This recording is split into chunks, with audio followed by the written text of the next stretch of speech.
우리나라가 잘하고 있는 산업들은 버텨내야 된다라고, 이런 시장 자체가 지금은 진짜 힘들더라도 버텨야 되는 시점이라 생각해가지고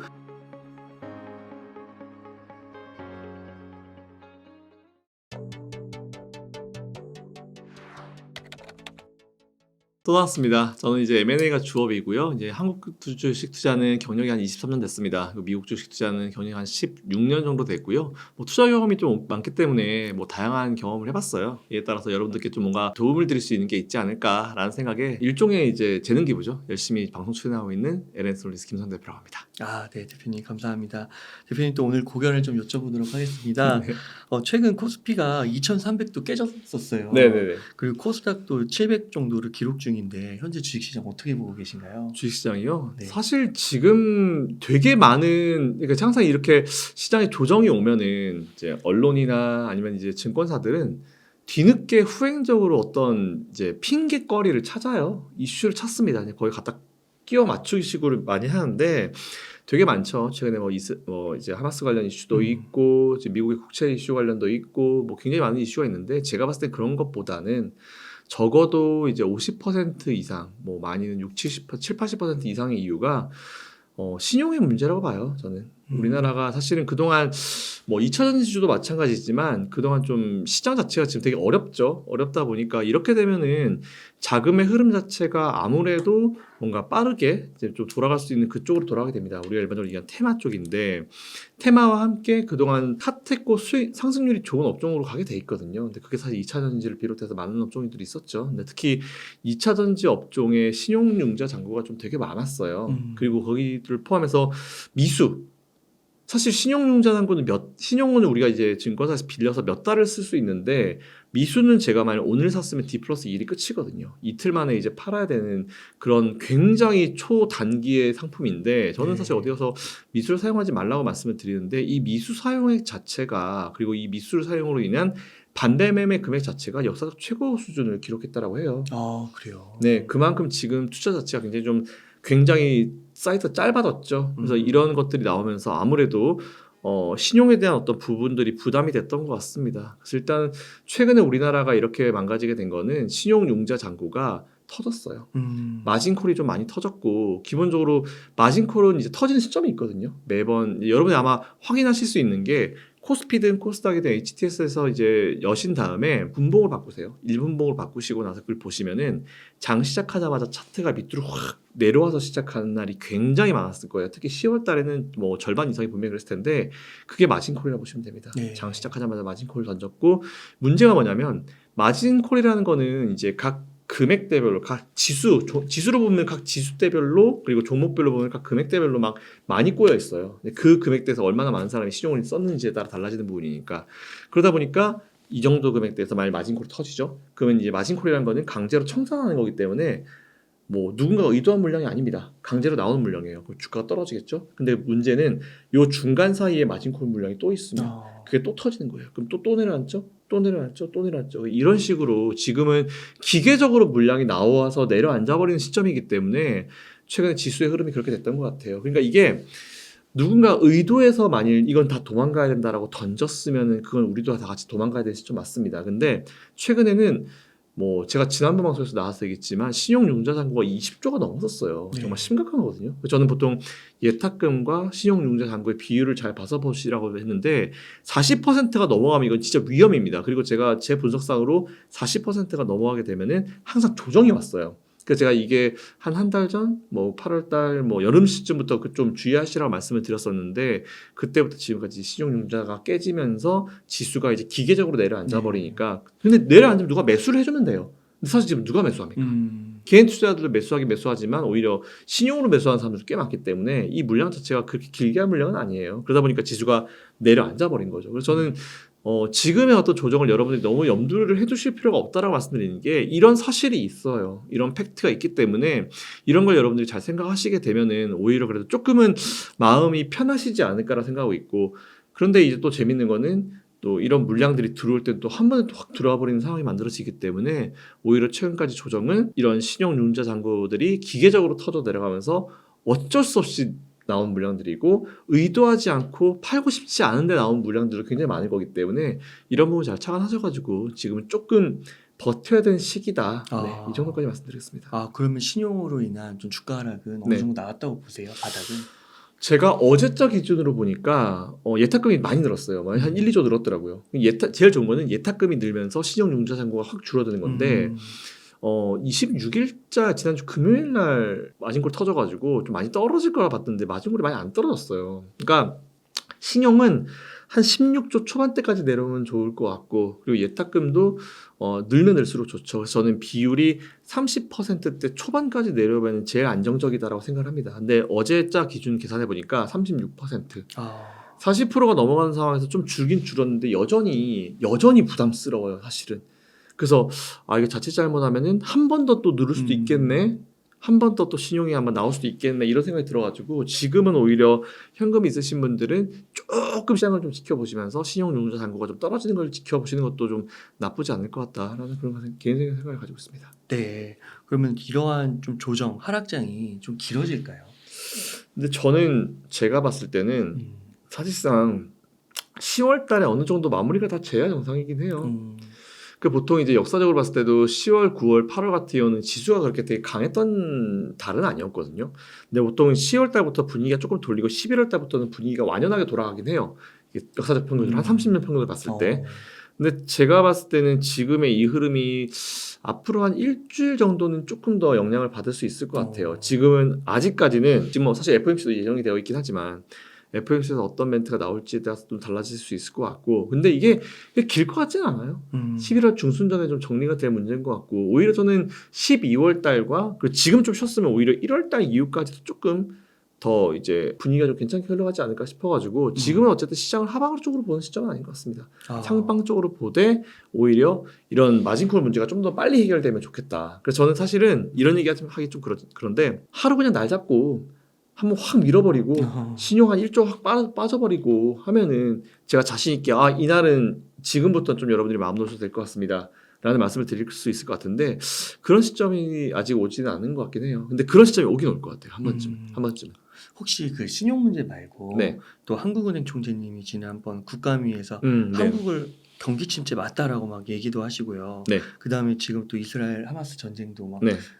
진짜 이스라엘이 또 막 들어가고 있잖아요. 네. 그런 거 봤을 때 그런 이슈는 또 영향을 안 미칠까요? 사실 저는 뭐 이스라엘 하마스 관련 이슈는 사실 저는 사실 그 이슈 터졌을 때 또 시작이네 정도? 우리가 이제 중동을 봤을 때 걔네들은 언제든지 싸울 수 있는 국가라는 이미지를 가지고 있잖아요. 근데 사실 이게 입장 바꿔 보면은 미국에서 우리나라를 봐도 언제든지 북한에서 미사일을 쏘는 나라, 불안한 나라 이런 이미지가 있거든요. 전 똑같다 봐요 사실은.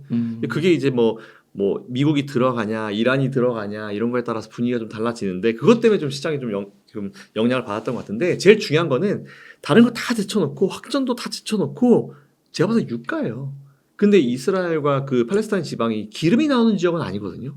근데 이제 이란이 들어가게 되면은 뭐 골치 아픈 상황이다라고 하는데 제가 봤을 때 그 이슈는 정치적인 게 너무 강합니다. 왜냐하면 지금 이란이 참전을 할 수 있다는 얘기가 나오면서 공화당이 이제 바이든을 공격하거든요.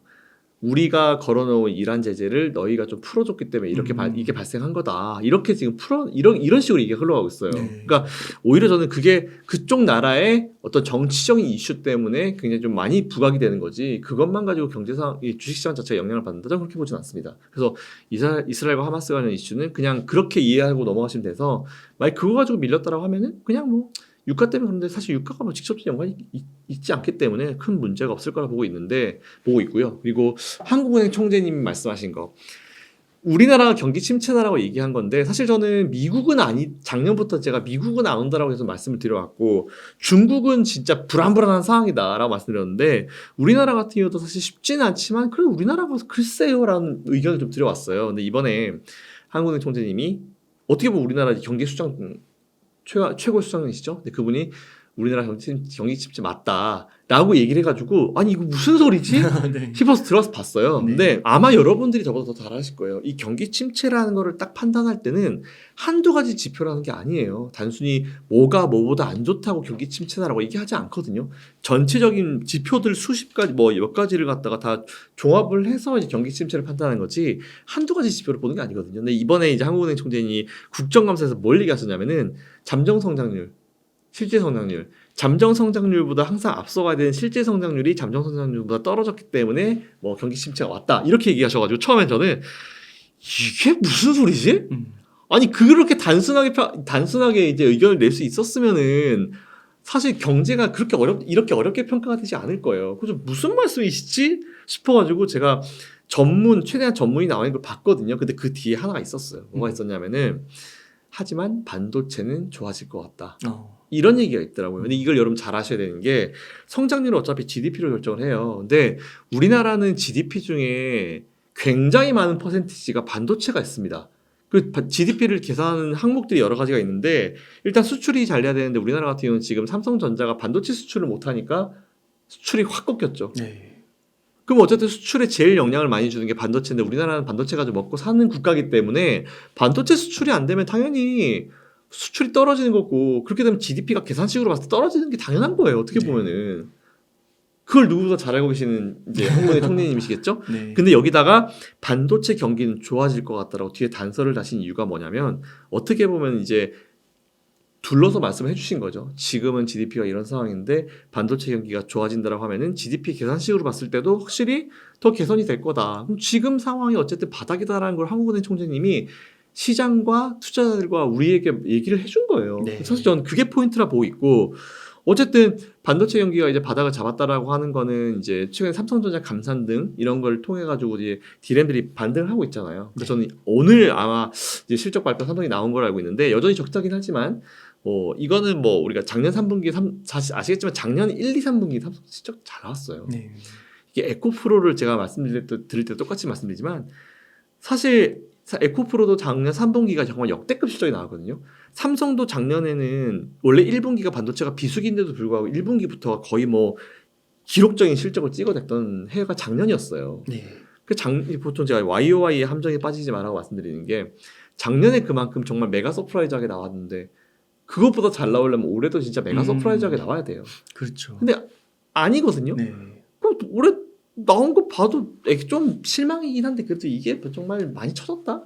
라고 보기엔 좀 무리가 있다고 봐요. 근데 YOY로 막 마이너스 70몇 프로 밀렸다. 여기에 의미 부여를 해가지고 많이 놀라고 있는 것 같은데 저는 그래서 YOY의 함정에 빠질 필요 없다. 오히려 작년에 너무 잘 나왔기 때문에 오히려 좀 기저효과가 나와서 그렇게 보일 수 있으니까 너무 마음 쓰지 마시라는 말씀을 드려가지고 오히려 저는 반도체 뭐 삼성전자 지금 이런 상황에서 한국은행 총재가 그렇게 얘기를 했을 때 우리가 반도체는 확실히 계속 관심을 가져야 되는 라인이구나. 근데 쉽게 움직이지 못하는 부분이 있죠. 근데 확실히 지금 뭔가 우리가 결단을 해야 될 것 같다.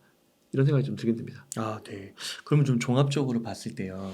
뭐 한 11월 중순 이후에 뭐 12월 지나서 내년에 이렇게 좀 이르렀을 때 네. 우리가 조금만 지금 이런 시기를 견디면 네. 강세장을 맞이할 수 있다고 보세요.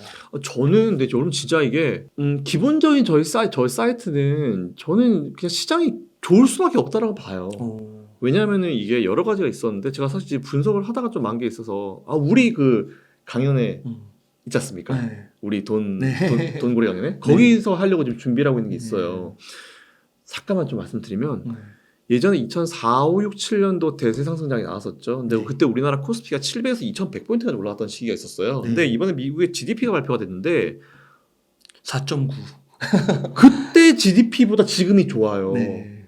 게다가 그때 연준 자산이랑 지금 연준 자산을 비교해도 몇 배가 많아요. 돈이 있다는 얘기거든요. 시장이 이게 금리 인상을 했다 해가지고 그게 빠져나간 게 아니고 연준 내에 있어요. 이 돈들이 그냥 사라지진 않을 거란 말이죠. 저는 분명히 그렇게 생각을 해요.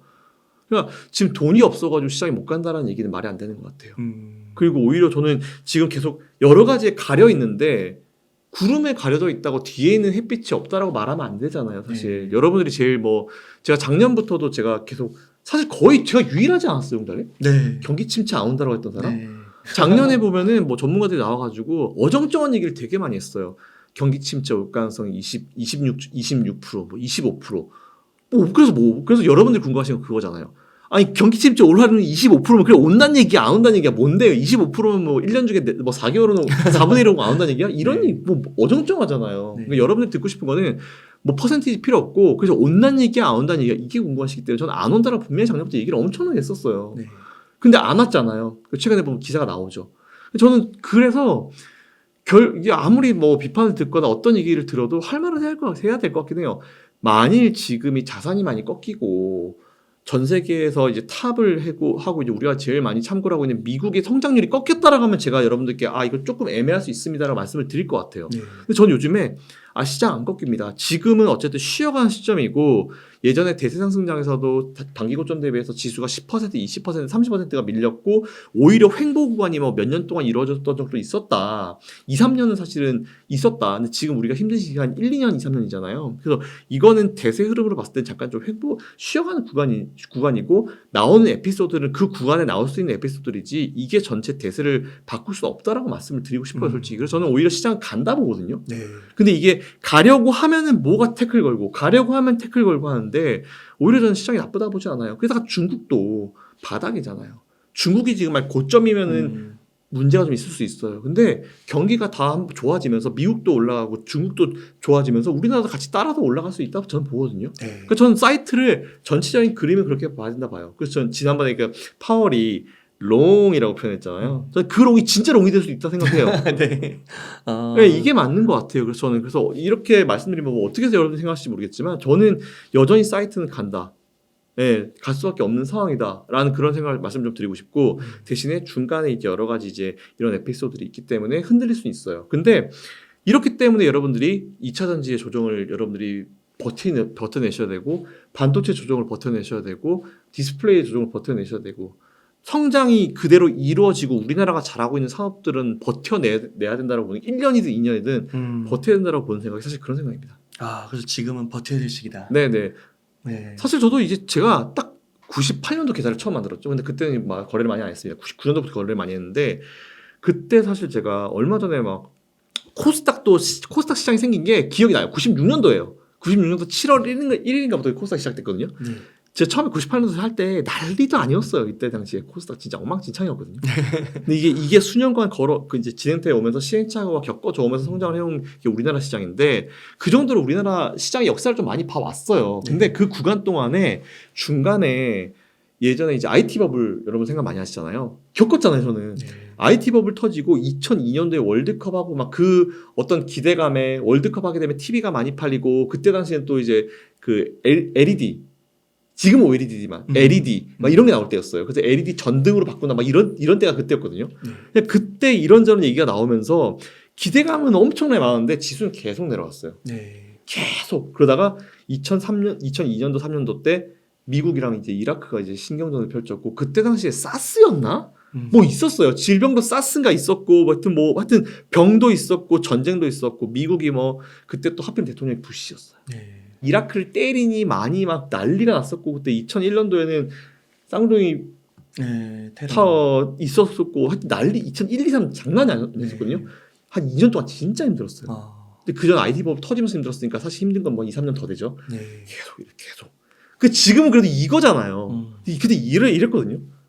이러다가 투자하던 사람들이 딱 돌아서는 게 이제 언제부터 돌아섰냐면 그 딱 저점 보시면 미국이 이라크를 딱 때린 날이에요. 첫 번째 공격한 날 딱 저점을 만들고 그때부터 시장이 올라오기 시작했고 쫙 올라오기 시작했거든요. 올라오다가 그때 개인들이 많이 했던 거는 전 여러분들이 절대 안 이러셨으면 좋겠는데 올라오다가 그 전에 이제 떨어질 때 매수한 타이밍이 있을 거 아니에요. 그때 올라오다가 내 매수가 올라왔다. 이탈을 진짜 많이 했던 게 2003년도예요. 2003년도, 4년도에 진짜 이탈을 많이 했는데 2003, 4, 5, 6, 7 거의 4년 동안 대세상승장 맞죠. 우리나라 코스피 700 찍고 2100까지 올라가고. 진짜요? 미국도 보시면 그때 쫙 뽑았어요. 그러니까 저는 자꾸 그때가 생각이 나는 거예요. 물론 그때만큼 지수가 3배가 올라간다는 얘기는 아니에요. 펀더멘탈상으로 우리나라 지수는 3배는 못 올라가요. 올라가지면 감사하죠. 근데 그때 그 정도까지 못 갑니다. 갈 수 없을 거라 보고 있고 뭐 물론 사이트가 바뀔 수 있지만 근데 전반적으로 봤을 때 그렇게 2, 3년 동안 쉬는 거는 있을 수 있을 거라 봐요. 뭐 힘드신 건 알아요. 특히 최근에 이제 주식 투자하신 지 몇 년 안 되신 분들이 되게 많아가지고 오히려 지금 한 1, 2년도 아니지. 2차 전지 조정이 몇 개월 안 됐으니까 이 조정이 진짜 힘들고 나 마이너스 40% 50% 이거 올라올까? 걱정하시는 분 되게 많으실 건데 그때 여러분들 상한가가 심지어 지금은 30%잖아요. 저는 12% 15%대부터 했던 사람이에요. 상한가. 이게 달라요. 50% 커버될 때 지금은 한 이틀이면 커버되는데 그때는 15%씩 올라와도 한 일주일 올라와요. 그렇기 때문에 근데 그때도 사실 저는 버텨오면서 이제 투자를 해왔었거든요. 버티셨어요. 버텼죠. 저는. 죽으러 버텼죠. 그래서 한 2005년쯤에 나왔나? 근데 이제 그때 이제 6년도 7년도 올라가는 거 보고 피눈물 흘리고 네. 아 내가 이걸 두고 있었어요. 아. 그래서 중간에 다시 들어갔죠.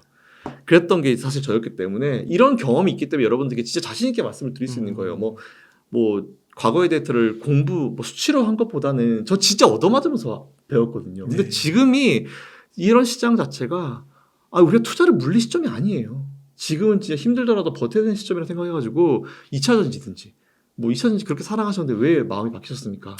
네. 반도체도 마찬가지고. 네. 네, 저는 그렇게 봐요 지금. 어떻게 되는 시점이다. 네. 그러면은 그 김서영 대표님께서는 대장주를 네, 뭐 2차 전지랑 반도체 이렇게 좀 꼽으시는 거예요? 네.